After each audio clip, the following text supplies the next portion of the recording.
What's up guys? Mayroon na naman tayong tanggap na isang Galaxy Tab FA Samsung tablet. Yan o. Turn on natin kung ano ka talagang kanyang problema. Sabi ng may-ari, ayan na daw mag-touch. Papalitan na doon ng LCD. Check natin, nag-power on na. Yan, nag-touch naman. Pero nang tuplokin natin yung kanyang mga apps, ayaw talaga. Ayaw niya mag-touch. So, mahirap talaga siyang tuplok-tuplokin. Wala talagang response. Minsan mag-touch, minsan hindi. Pero hindi lahat ng kanyang screen ay mag-touch. Yan o, wala talaga. Wala talaga nangyari guys.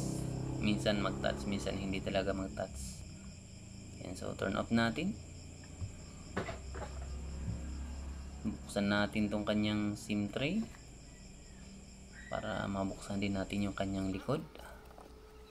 Lalagyan muna natin ng fluid, pantanggal ng ating glue, at lugit-lugitin natin ng maraming beses para matanggal natin yung cover niya sa likod.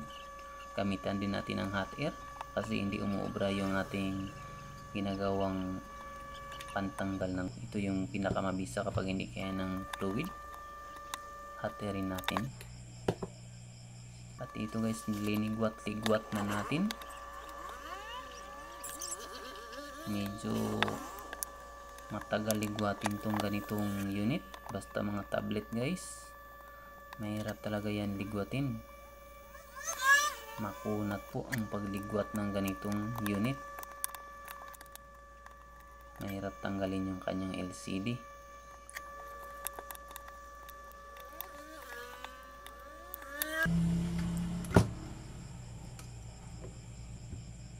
Ito guys, natanggal na rin natin yung kanyang likod, cover ng kanyang likod.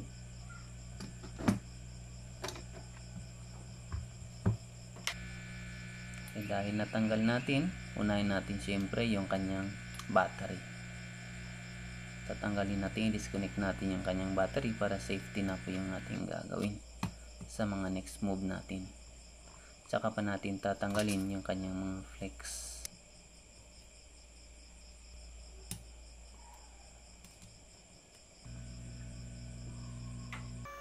Hot-airin natin para tanggalin naman natin yung kanyang touch screen. Tapos ligwat-ligwatin at lugit-lugitin natin ng maraming beses para matanggal naman natin yung kanyang touch screen.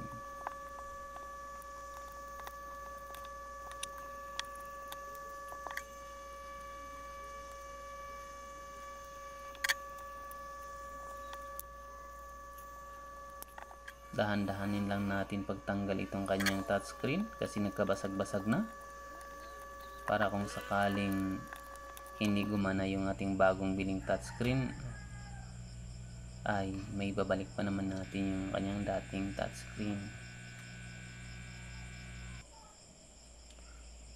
Ito guys, kasi yung order natin ay touchscreen plus LCD, bali set na siya. Kailangan na rin natin palitan pati yung kanyang LCD. Lulugit-lugitin naman natin ng maraming beses yung kanyang LCD at saka ating lalangkatin na guys. Ito na, yan, natanggal na natin yung kanyang pinaka LCD. Kukunin lang natin dito yung kanyang flex na connector, ililipat lang natin sa kabilang LCD.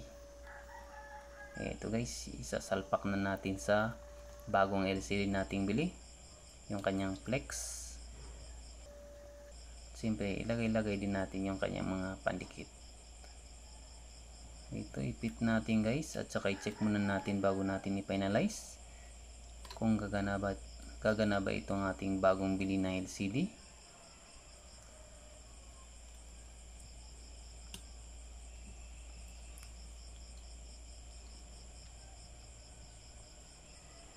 Dahan-dahan lang tayo sa ating paglalagay ng kanyang mga flex, baka masira natin.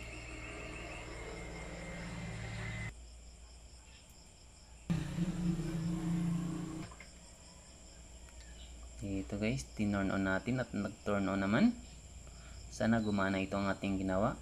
kasi mahirap na ito ibalik sa supplier kapag hindi gumagana. Ito guys, soft touch naman siya, madaling lumabas yung kanyang mga apps.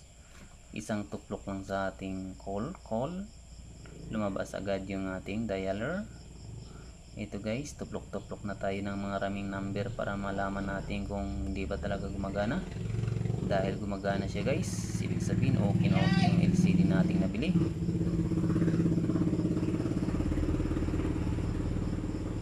Yan, kailangan natin tuplukin pati itong mga button niya sa baba kung gumagana ba.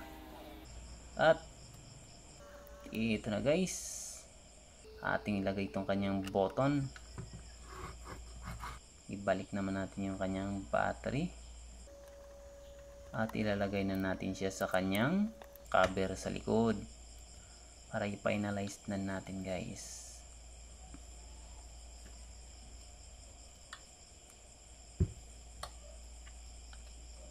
So kailangan mag-fit talaga siya dito sa kanyang cover. Kung gaano kakunat guys ang pagtanggal natin sa kanyang LCD, sa kanyang cover, ganun din kakunat pagbalik natin. So ganito yung ginagawa ko sa kanya guys kapag tablet. Ganito yung paglalagay ko ng pandikit. Diyan ko mismo dinidikit sa kanyang LCD. Hindi ko dinidikit doon sa kanyang frame kasi mahirap kuot-kuotin yung kanyang frame.